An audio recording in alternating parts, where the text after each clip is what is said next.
Hello നമസ്കാരം കേട്ടാ, എല്ലാവർക്കും സുഖമല്ലേ? നമ്മളിനി കാനഡയിൽ വന്നിട്ട് പ്രത്യേകിച്ച് മെച്ചമൊന്നുമില്ല, കാനഡക്കാർക്ക് വലിയ ലാഭമൊന്നുമില്ല എന്ന് പറയുന്നൊരു സാഹചര്യത്തിലുള്ള ഒരുപാട് അവസ്ഥയെ കൂടെ നമ്മളിപ്പോൾ കടന്നു പോകണം. അപ്പോൾ ആ സമയത്ത് ഒരാൾ വിളിച്ച് പറയാണ്, ഞാൻ വെറും 2.5-3 കൊല്ലം കൊണ്ട് ഞാൻ സെറ്റിലായ മനുഷ്യനാണ്. കാരണം എന്തൊക്കെ നെഗറ്റീവ് പറഞ്ഞു കഴിഞ്ഞാലും ഇവിടെ പണിയെടുക്കാനുള്ള മനസ്സുണ്ടെങ്കിൽ നമുക്ക് ജീവിക്കാം. അപ്പോൾ നമ്മളിത് തീർച്ചയായിട്ടും നമ്മൾ ചെവിക്കൊള്ളണം. നല്ല കാര്യം പറയുന്നത് ആരാണെങ്കിലും നമ്മളൊന്ന് ചെവിക്കൊള്ളണം. കാരണം ഇതിനകത്ത് സ്റ്റഫുണ്ട്, അതുകൊണ്ടാണ്. അപ്പോൾ സംഭവം എന്താണെന്ന് വെച്ചെങ്കിൽ, ഒരു കൊച്ചുമിടുക്കൻ പ്രീ ഡിഗ്രി പഠിച്ചുകൊണ്ടിരുന്നപ്പോൾ കൊച്ചുമിടുക്കന് മനസ്സിലായി പ്രീ ഡിഗ്രിയുടെ റിസൾട്ട് വരണവരെ നമ്മൾ കാത്തു നിന്ന് കഴിഞ്ഞാൽ ചിലപ്പോൾ പണി കിട്ടും എന്നുള്ളത്. അപ്പോൾ പുള്ളി എന്ത് ചെയ്തതെന്ന് വെച്ചെങ്കിൽ, വീട്ടിൽ അപ്പം ഗൾഫിലായിരുന്നു. അപ്പോൾ നൈസായിട്ട് നേരെ അമ്മോട് പോയിട്ട് പറഞ്ഞു, ഇങ്ങനെ വെറുതെ പഠിച്ചിട്ടൊന്നും കാര്യമില്ല അമ്മ, ബോംബെ പോയിട്ട് നല്ല ടെക്നിക്കലായിട്ട് പഠിക്കണം. അപ്പോൾ അതുകൊണ്ട് അമ്മ ഒന്ന് സഹകരിക്കണം എന്ന് പറഞ്ഞിട്ട് മെനക്കെട്ട് അപ്പൻ്റെ എന്താ പറയുക ചെവിയിൽ ഓതി അവസാനം അവനെ ബോംബെയിലേക്ക് കണ്ട് പറഞ്ഞയച്ചു. അപ്പോൾ നമ്മൾ ഒരു പടത്തിൽ പറയുന്നുണ്ട്, 10ാം ക്ലാസ് പാസ്സായും പിന്നെ വന്നത് MA ഫസ്റ്റ് റാങ്ക് മേടിച്ചിട്ടാന്ന് പറഞ്ഞ പോലെ ഈ ചെറുക്ക അവിടെ പഠിക്കാൻ പോകാമെന്നും പറഞ്ഞിട്ട്. അപ്പോൾ അവൻ്റെ ഒരു ബന്ധുണ്ട് അവിടെ, അവൻ്റെ ആ പുള്ളിയുടെ കെയർ ഓഫിലാണ് അവിടെ കൊണ്ടെത്തിക്കുന്നത്. ഈ ചെറുക്കനാണെങ്കിൽ ബോംബെ പോയിട്ട് പഠിക്കാൻ പോയത് മറ്റു പല കാര്യങ്ങളാണ്. അതായത് അവൻ അവിടെ ചെന്നിട്ട് നേരെ ഒരു കമ്പനിയിലാണ് ജോലി കയറി. അപ്പോൾ അന്ന് എന്തോ ഷീറ്റുമേ ഓട്ടടിക്കുന്ന ഒരു പരിപാടിയാണ്.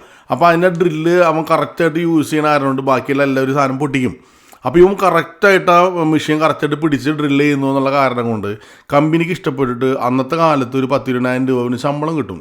അപ്പോൾ പുള്ളി നൈസായിട്ട് അങ്ങടെ അറമയച്ചു. ആ പ്രായത്തിൻ്റെതായ ആ ഒരു പ്രസരിപ്പും ആ ഒരു കൊന്തളിപ്പും എല്ലാമായിട്ട് അങ്ങ് അടിച്ച് പൊളിക്കായിരുന്നു. എന്തിനു പറയണു, ഒരു ദിവസം ഇവൻ്റെ ലോക്കൽ ഗാർഡിയനായിട്ട് അവിടെ നിൽക്കണ ആ പുള്ളി ഒരു കടയിൽ നിന്നൊരു ചായ കുടിച്ചുകൊണ്ടിരിക്കുമ്പോൾ ഒരാളെ കുറേ മറാഠിക്കാർ കിടന്ന് ഓടിക്കുന്നുണ്ട്. നോക്കിയപ്പോൾ നല്ല പരിചയമുള്ള പോകും. നോക്കിയപ്പോൾ പുള്ളിയുടെ കെയർ ഓഫിൽ ബോംബെയിൽ നിൽക്കണ പുള്ളിയാണ്. സംഭവം എന്താ വെച്ചാൽ അവിടുത്തെ ഒരു മറാഠി പെണ്ണായിട്ട് പ്രേമമായിട്ട് മറാഠികൾ ഓടിച്ചതാണ്. അത് കണ്ടവയ്ക്കും നേരെ വീട്ടിലേക്ക് വിളിച്ചിട്ട് പറഞ്ഞു, ഇവനിനി പരീക്ഷ എഴുതാൻ പോലും ബോംബെക്ക് ഇത് പറഞ്ഞേക്കരുത്, വിട്ടു പൊക്കോ എന്ന് പറഞ്ഞു. അങ്ങനെ ഈ മുതലിനെ അവിടെ നിന്ന് നാട് കടത്തി. അങ്ങനെ പുള്ളി ഇവിടെ നിന്ന് ബോംബെയിൽ നിന്ന് അങ്ങനെ പഠിക്കാൻ പോയവൻ അവിടെ നിന്ന് തിരിച്ച് വന്ന സമയത്ത് നേരെ ഇവൻ്റെ അമ്മ വന്നിട്ട് പറഞ്ഞു, പെട്ടിയും കടക്കി ഇവിടെ വെച്ചോ, ഒരാഴ്ചക്കുള്ള ഡ്രസ്സ് എടുത്ത് നേരെ പോയിക്കോ, പോട്ടെ പോയിട്ട് ധ്യാനത്തിന് ഇരിക്കാൻ പോകണു ഒരാഴ്ച, എന്നിട്ട് നീ വീട്ടിൽ കയറിയാൽ മതി എന്ന് പറഞ്ഞു. കാരണം അവർക്ക് മനസ്സിലായി ഈ ചക്കൻ കൈവിട്ട് പോയിട്ട് വന്നേക്കണേ എന്നുള്ളത്. അങ്ങനെ അവൻ ധ്യാനം കൂടാൻ പോയി. ധ്യാനയ്ക്ക് കഴിഞ്ഞ് വന്നു. അങ്ങനെ വീട്ടിൽ അവൻ താമസിക്കായി. അവൻ ഇങ്ങനെ നടക്കുമ്പോൾ ഒരു കമ്പനിയിൽ അവൻ സെയിൽസിൽ പോയിട്ട് കയറാം. അപ്പോൾ നിങ്ങളൊന്ന് ആലോചിക്കണം, ഇവൻ്റെ കാലിബർ എന്താണെന്നുള്ള ഇപ്പോൾ പറയുമ്പോൾ നമുക്ക് മനസ്സിലാവും. കാരണം ഇവന് 10ാം ക്ലാസ് വിദ്യാഭ്യാസം ഉള്ളത് ശരിക്ക്, പ്രീ ഡിഗ്രി തോറ്റു, പിന്നെ ടെക്നിക്കലായിട്ട് പഠിക്കാൻ പോയിട്ട് അത് പിന്നെ 8 നിലയിൽ വേറെ വൈകി പോയി. അപ്പോൾ അങ്ങനെയുള്ളൊരു മനുഷ്യനാണ് ഇയാൾ കേട്ടോ. ഈ മനുഷ്യൻ നമ്മുടെ ഹോസ്പിറ്റൽസിലേക്ക് നമ്മൾ ഈ സ്കാനിങ് മെഷീൻ, അങ്ങനത്തെ എക്സ്റേ, അങ്ങനത്തെ മെഷീൻസ് വെക്കില്ലേ, അങ്ങനത്തെ ഒരു കമ്പനിയിൽ പോയിട്ട് സെയിൽസിലങ്ങ് കയറി.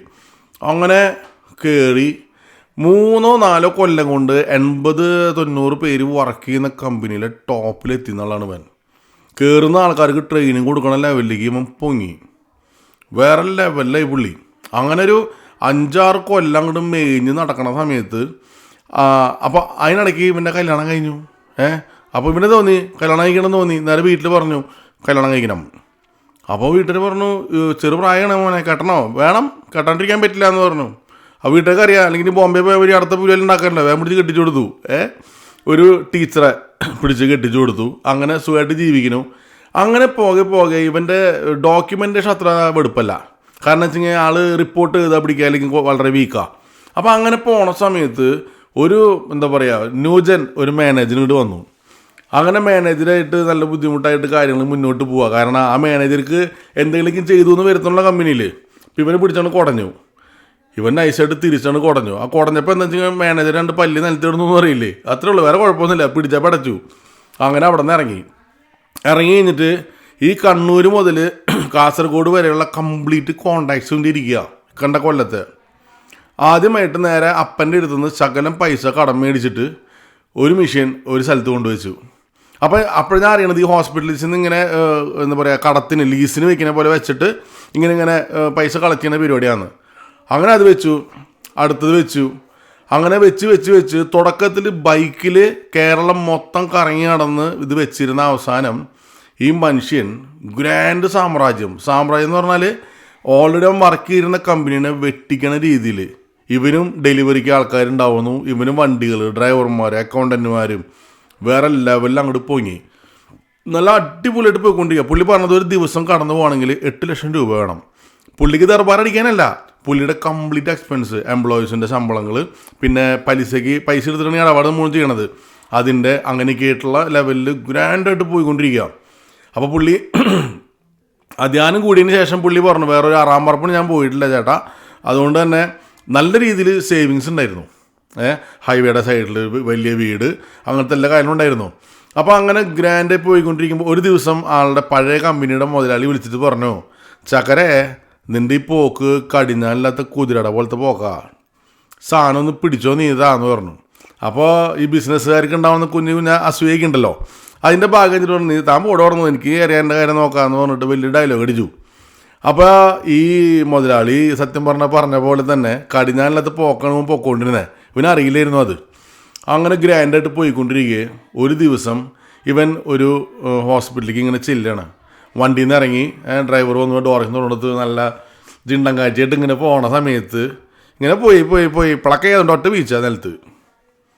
പിന്നെ കണ്ണു തുറക്കണത് 10 ദിവസം കഴിഞ്ഞിട്ടാണ്. വേറെ കുഴപ്പമൊന്നുമില്ല, കാരണം പാണ്ടാറ ബ്ലോക്കാണ് ഹാർട്ടിന് കിട്ടിയിട്ടുള്ളത്. അപ്പോൾ അത് ആൻജിയോഗ്രാം ചെയ്യുന്ന സമയത്ത് പുള്ളിക്ക് ഫിക്സ് വന്നു. അപ്പോൾ എന്ത് പറ്റിയെന്ന് വെച്ചെങ്കിൽ സാധാരണ ആൾക്കാർ പോണേക്കാട്ടും കൂടുതൽ സമയം പിടിച്ചു പുള്ളി അവിടെ തിരിച്ചു വരാൻ. അപ്പോൾ അത്ര കാലം വരെ ഇങ്ങോരെ കാണുമ്പോൾ തൊഴുതുകൊണ്ടിരുന്ന പലിശക്കാർ അവിടെ നാട്ടിൽ നല്ലൊരു റൂമർ വന്നു, മുതൽ പോയിട്ടാ എന്നുള്ളത്. തൃശ്ശൂർ ഭാഷ പറയും, ജോസറ്റൻ പടായിട്ടാ എന്ന് പറയില്ലേ, അതേമാതിരി പറഞ്ഞു നമ്മുടെ ചക്കൻ ചുമരമ കയറിയിട്ടാ എന്ന് പറഞ്ഞു. കംപ്ലീറ്റ് പലിശക്കാർ ചുറ്റും കൂടി. അപ്പോൾ ഇയാൾ 17 ദിവസം കഴിഞ്ഞിട്ട് വീട്ടിൽ വരുമ്പോൾ ഈ പലിശക്കാർ കാത്തുക. നേരെ അപ്പൻ്റെ അടുത്ത് വന്നിട്ട് പറഞ്ഞേക്കണം, നോക്കിയപ്പോൾ 8-9 കോടിയാണ് മൊത്തത്തിലുള്ള കടം എന്ന് പറഞ്ഞാൽ ഇയാൾ വരുത്തിച്ചൊരു കടം എന്നല്ല, ഇയാളുടെ പേരിലുള്ള ഹോസ്പിറ്റൽസൊക്കെയും ഈ സാധനങ്ങൾ കിടക്കുന്നുണ്ട്. അപ്പോൾ അതിന് പൈസ വന്നു കഴിഞ്ഞാൽ എല്ലാം സെറ്റാ. പക്ഷേ കടക്കാർ ഇതാക്കിയില്ല. അങ്ങനെ ഇവൻ്റെ അപ്പം പറഞ്ഞു, ഒരുപാട് സ്ഥലങ്ങളും കാര്യങ്ങളൊക്കെ ഉണ്ട്, കുറച്ച് സമയം വേണം, നമുക്കെല്ലാം സെറ്റാക്കാം, സമാനിക്ക് നോക്കട്ടെ എന്ന് പറഞ്ഞു. അങ്ങനെ ഒരു കണക്കിന് തട്ടിയും മുട്ടിയും മുന്നോട്ട് പോയി ഈ സ്ഥലക്കും വിറ്റിട്ട് ഈ കടക്കാരുടെ കാര്യം ഒരുമാതിരി തീർത്ത് നിൽക്കണ സമയത്ത് കൊറോണ ഇങ്ങോട്ട് അടിച്ചു. അപ്പോൾ ഈ കൂനുമ്മ കുരു എന്ന് പറയണ പോലെ, അല്ലെങ്കിൽ സ്വതവേ ദുർബല പിന്നെ ഗർഭിണി എന്ന് പറയില്ലേ, അതേമാതിരി ഈ ആശുപത്രികളിലേക്ക് സാധാരണ റുട്ടീൻ ചെക്കപ്പിന് വേണ്ടി പോണ ആൾക്കാർ, ഏത് ബ്ലഡ് ടെസ്റ്റ് ചെയ്യാനോ അങ്ങനത്തെ വല്ല സ്കാനിങ്ങിനൊക്കെയും പോവില്ലേ, ഇവരാരും പോവാണ്ടായി. കാരണം ആശുപത്രിയിൽ പോയി ആൾക്കാർ കൊറോണ പിടിക്കില്ലോ. ഓട്ടോമാറ്റിക്കലി എന്ത് പറ്റിച്ചെങ്കിൽ ഇയാളുടെ ബിസിനസ് ഇരിക്കെ കുത്താല ചട പടയം കൊണ്ട് പൊട്ടി. അതായത് 4 കോടി രൂപ കിട്ടേണ്ട സ്ഥലത്ത് വെറും 70 ലക്ഷം അങ്ങോട്ട് കിട്ടിയുള്ളൂ. പിന്നെ കംപ്ലീറ്റ് സാധനങ്ങളും വിറ്റ് തൊലച്ചിട്ട് ഈ മനുഷ്യൻ കടം മൊത്തം വീട്ടിട്ടാ. ഒരാൾക്ക് 10 പൈസ കൊടുക്കാനില്ല. അമ്മമാർ കടം വീട്ടെല്ലാം സെറ്റിലാക്കി പുള്ളി തറവാട്ടിലേക്ക് താമസിക്കാൻ വന്നു. ഭാര്യയുടെ കുഴപ്പമില്ലാത്തൊരു വരുമാനം കൊണ്ട് വേണമെങ്കിൽ ആൾക്ക് അവിടെ ജീവിക്കാം. പക്ഷേ വീണ്ടും ഒന്നേന്ന് റീസ്റ്റാർട്ട് ചെയ്യാൻ പുള്ളിക്കൊരു എന്തോ ഒരു ബുദ്ധിമുട്ട്. ഇരിക്കുന്ന സമയത്താണ് ഈ കൊറോണ അടിച്ചിരിക്കുന്ന സമയത്ത് നാട്ടിലുള്ള എല്ലാവരും കാനഡയ്ക്ക് ആഞ്ഞു പിടിക്കണല്ലോ. ഇയാളും വേഗം പിടിച്ച് ഭാര്യയാണ് ഇങ്ങോട്ട് പഠിക്കാൻ വിട്ടു. അങ്ങനെ പഠിക്കാൻ വിടണ ആ ഒരു കൗൺസിലിന് പോയ സമയത്ത് പുള്ളിക്ക് നല്ലൊരു കൗൺസിലർ കിട്ടി. അയാൾ പറഞ്ഞു, നിങ്ങൾ പോണത് കൊള്ളാം, പക്ഷെ നിങ്ങളുടെ പ്രായവും എല്ലാം വെച്ചിട്ട് കാര്യങ്ങൾ ചിലപ്പോൾ തകിടം പറയാനുള്ള ചാൻസ് ഉണ്ട്. നിങ്ങളൊരു പണിയേ, ഒണ്ടാരിയിലേക്ക് പോകണ്ട, നിങ്ങൾ അറ്റ്ലാന്റിക് പ്രൊവിൻസിലേക്ക് പോകും, അവിടെ പോയി കഴിഞ്ഞാൽ കുറച്ചും കൂടി ഒന്ന് സമാധാനവും കാര്യങ്ങളെന്ന് പറഞ്ഞു. എന്നാൽ പിന്നെ ശരി എന്ന് പറഞ്ഞിട്ട് പുള്ളിയും 3 പിള്ളേരും ഭാര്യയും കൂടിയിട്ട് നേരെ കാനഡയ്ക്ക് വന്നു. അതായത് ഹൈവേയുടെ സൈഡിൽ ഒരു കൊട്ടാരം പോലത്തെ വീട്, ആ വീട്ടിൽ 5 ബെഡ്റൂമും അറ്റാച്ച്ഡ് ബെഡ്റൂം, അങ്ങനെ അടിച്ചു പൊളിച്ച് നടന്നിരുന്ന ആൾ കാനഡയിൽ വന്നിട്ട് നേരെ താമസിക്കുന്നത് എവിടെയെന്നറിയാം? 2 ബെഡ്റൂമുള്ളൊരു ബേസ്മെൻറ്റ്, ഒറ്റ വാഷ്റൂമും. അവിടെ കിടന്നിട്ട് ഈ മനുഷ്യൻ അതായത് ഭയങ്കര ഡിപ്രഷൻ അടിച്ചു എന്ന് പറഞ്ഞു. വന്ന സമയത്ത് വിചാരിച്ച മാതിരി കാര്യങ്ങൾ നടക്കില്ലോ എന്ന് വെച്ചിട്ട്. പക്ഷേ ഒറ്റ ഉണ്ടായിരുന്നുള്ളൂ. കാരണം നാട്ടിൽ വെച്ചിട്ട് ഇദ്ദേഹത്തിൻ്റെ ഹൈ പ്രൊഫൈൽ ഫാമിലി വരും. അപ്പോൾ ഓരോ കല്യാണങ്ങൾക്കും ഫങ്ഷൻസിനൊക്കെ പോണ സമയത്ത് ഇവരുടെ ബന്ധുക്കൾ, അതായത് അപ്പൻ്റെ സഹോദരിമാർ, അങ്ങനെ ആൻറ്റിമാരൊക്കെ ഉണ്ടാവല്ലോ, ഇവൻ്റെ മക്കളോട് വന്നിട്ട് ഉപദേശിച്ചു കൊടുക്കും. അതായത് മുടിയനായ പുത്രനാ നിൻ്റെ അപ്പൻ, നീ അങ്ങനെ ആവരിക്കോട്ടാ എന്ന് പറയും. ഇത് കേട്ടിക്കണ എല്ലാവർക്കും നല്ല സുഖമാണല്ലോ, എല്ലാവരും കളകളാണ്ട് ചിരിക്കും. പക്ഷെ ഇപ്പോഴത്തെ ഒരു മനസ്സ് കിടന്ന് ഇങ്ങനെ നീറുണ്ട്, മനസ്സിലാവണ്ട. അപ്പോൾ ഇതൊക്കെ ഒരു ഊർജ്ജമാക്കിയിട്ട് ഈ മനുഷ്യൻ വെച്ചിട്ടാണ് ഈ ചാടി പോന്നേക്കണേ. അപ്പോൾ ഇവിടെ ഉണ്ടായ തുടക്കത്തിലുണ്ടായ സകല പ്രശ്നങ്ങളും ഈ വക ഡയലോഗുകളും എല്ലാം കൂടി ഇങ്ങനെ, പിന്നെ എന്താ പറയുക, പൊതുവെ ഓരോ ഫങ്ഷൻസിനും എല്ലായിടത്തും പോകുമ്പോൾ ഗാദറിംഗ് ഒക്കെ ഉണ്ടാവുമല്ലോ, ഇവരേക്കും പതുക്കെ ഇങ്ങനെ മാറ്റി നിർത്തും, കാരണം അവരെ സ്റ്റാൻഡേർഡിന് പറ്റാത്തതാണല്ലോ വെച്ചിട്ട്. അപ്പോൾ ഇതൊക്കെയുള്ള മനസ്സിൽ കിടക്കുക. അപ്പോൾ ആൾക്ക് വാശി, അങ്ങനെയാണ് ഈ മുതൽ ഇങ്ങോട്ട് പോന്നേക്കണേ. അപ്പോൾ ഈ വാശി പുറത്ത് ഇവിടെ അനുഭവിക്കുന്ന ബുദ്ധിമുട്ടുള്ള ഈ ആളങ്ങോട്ട് സഹിച്ചു. അങ്ങനെ ഈ മനുഷ്യൻ സകലമായ പണിക്കും പോവും. ക്ലീനിങ് ജോലി, ആ ക്ലീനിങ് ജോലിക്ക് പോകുമ്പോൾ ഏറ്റവും കൂടുതൽ എനിക്ക് ആളുടെ വൈഫിനോട് എനിക്ക് നന്ദി പറയാനുള്ളത്. കാരണം ആ പഠിപ്പ് കഴിഞ്ഞിട്ട് പിന്നെ അസൈൻമെൻറ്റ് കാര്യങ്ങൾ അതിൻ്റെ ഉള്ളിൽ കൂടെ 8 മണിക്കൂറിൻ്റെ ജോലിയാണെന്ന് വെച്ചെങ്കിൽ ഫിക്സഡ് എമൗണ്ട് ഒരു ക്ലീനിങ്ങിന് കിട്ടണേ. ആ 8 മണിക്കൂറിൻ്റെ ജോലിക്ക് ഈ ആൾ ബസ്സിൽ പോവില്ല. ബസ്സിൽ പോയി കഴിഞ്ഞാൽ അത്രയും പൈസ കൊടുക്കണ്ടേ, സൈക്കിൾ ഓട്ടി പോവും. മെനക്കെട്ടിട്ട് ഈ പെണ്ണും ഒരു കണക്കിന് കൂടെ പോവും. എന്നിട്ട് 8 മണിക്കൂറിൻ്റെ ജോലി 4 മണിക്കൂർ അല്ലെങ്കിൽ 3 മണിക്കൂറിൻ്റെ തീർത്തിട്ട് 8 മണിക്കൂറിൻ്റെ കാശ് മേടിച്ചുകൊണ്ട് പോരും. അങ്ങനെ അവർ കൂടുതൽ വർക്കൊക്കെ എടുത്ത് കോൺട്രാക്റ്റൊക്കെ എടുത്ത് അങ്ങനെ ഭയങ്കരമായിട്ട് 2 പേരും എന്ന് പറഞ്ഞാൽ ചത്ത് കിട്ടുന്ന പണിയെടുത്തു. എന്നിട്ട് 1 കൊല്ലം 1.5 കൊല്ലം ആ ഒരു ഗ്യാപ്പ് എനിക്കൊന്ന് PR കിട്ടിയതിന് ശേഷം ആവണം. ഞാൻ സത്യമായിട്ട് ഡീറ്റെയിൽ ചോദിച്ചില്ല അത്. ആ സമയത്ത് ഇവർ നൈസായിട്ട് ഒരു കുഞ്ഞ് വീട് മേടിച്ചു, ഡ്യൂപ്ലക്സ് എന്ന് പറയും. ആ സാധനത്തിൻ്റെ ദൈവഹിതം എന്ന് പറഞ്ഞാൽ മതി, ദൈവഭാഗ്യം എന്ന് പറഞ്ഞാൽ മതി, അതിൻ്റെ ബേസ്മെൻറ്റ് ഫിനിഷ്ഡ് ആയിരുന്നു. ഇപ്പം എന്ത് ചെയ്തതെന്ന് വെച്ചെങ്കിൽ ആ വീടിൻ്റെ താഴത്തെ ഭാഗം വാടകയ്ക്ക് കൊടുത്തു. ആ പൈസയും ഇവൻ്റെ ഈ പൈസയും കൂടി ഇപ്പോൾ വീടിൻ്റെ മോർഗേജ് വളരെ ഈസി ആയിട്ട് കടന്നു പോകും. അങ്ങനെ പുള്ളി ഇങ്ങനെ എന്താ പറയുക, ഒരു 6 മാസം പോയപ്പോൾ പുള്ളിക്ക് അടുത്ത ആളുടെ ഇത് പണ്ടത്തെ നാട്ടിലെ ബിസിനസ് ആ സാധനം ഓർമ്മ വന്നു. പുള്ളി നോക്കിയപ്പോൾ ഒരു വീട് കൂടി മേടിച്ച് കഴിഞ്ഞാൽ കാര്യങ്ങൾ ഒന്നുകൂടിയും സ്മൂത്താവും. പുള്ളി നൈസായിട്ട് അടുത്ത വീട് കൂടി പടച്ചു. എങ്ങനെ പടച്ചു എന്നറിയാം, നാട്ടിൽ നിന്ന് കുറേ LIC ഉണ്ടായിരുന്നു, അതിന് വേണ്ടി മാത്രമായിട്ട് അവിടെ നിന്ന് കുറച്ച് കാശ് ഡൗൺ പേയ്മെൻറ്റ് കൊണ്ടുവന്നിട്ട് ഇട്ടിട്ട് അടുത്ത വീട് കൂടി മേടിച്ചു. അത് ഫുള്ളും മുകളിലും താഴത്തും വാടകയ്ക്ക് കൊടുത്തു. ആദ്യത്തെ വീടിൻ്റെ താഴത്തുനിന്നുള്ള വരുമാനവും രണ്ടാമത്തെ വീടിൻ്റെ താഴത്തുനിന്ന് മുകളിൽ നിന്നുള്ള വരുമാനം കൂടിയിട്ട് 2 വീടിൻ്റെയും മോർഗേജ് ഈസി ആയിട്ട് അടഞ്ഞു പോവുക. പുള്ളി ഇപ്പോൾ ഫ്രീ ഓഫ് കോസ്റ്റിനോട് ജീവിക്കണേ. ആളിനോട് പറഞ്ഞൊരു കാര്യമുണ്ട്, ആദ്യത്തെ വീടിൻ്റെ ഹൗസ് വാമിങ്ങിന് ഞാൻ ആദ്യമായിട്ട് കാനഡ വന്നിട്ട് പുറത്തുനിന്ന് ഭക്ഷണം കഴിക്കണേ.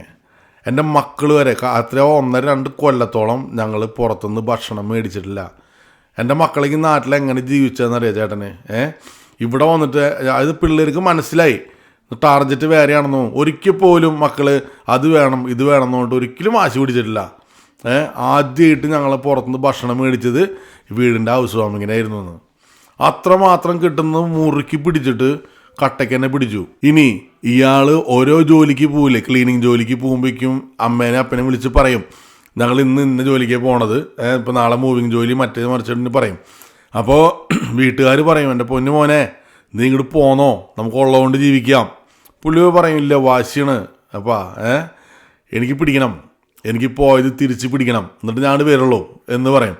ഒരിക്കൽ പോലും വെക്കേഷന് പോലും പോയിട്ടില്ല ആൾ. അത് അപ്പനമ്മോടുള്ള വാശിയല്ല, ആ നാട്ടിലേക്ക് തിരിച്ച് ചെല്ലുമ്പോൾ അങ്ങനെ തന്നെ ചെല്ലണം എന്നുള്ള വാശിയിൽ ആ കിട്ടിയ നെഗറ്റീവ് എനർജിനെ കംപ്ലീറ്റ് ഊർജ്ജമാക്കി എടുത്ത് പോസിറ്റീവായിട്ട് അങ്ങനെ കട്ടയ്ക്ക് നിന്ന് പിടിച്ചിട്ട് പഠിച്ചുകൊണ്ടിരിക്കുക. പുള്ളി പറഞ്ഞു, എനിക്ക് 3 മക്കളാണ്, 3 മക്കൾക്കും ഓരോ വീട്, അതെൻ്റെ ഉദ്ദേശം എന്ന് പറഞ്ഞു.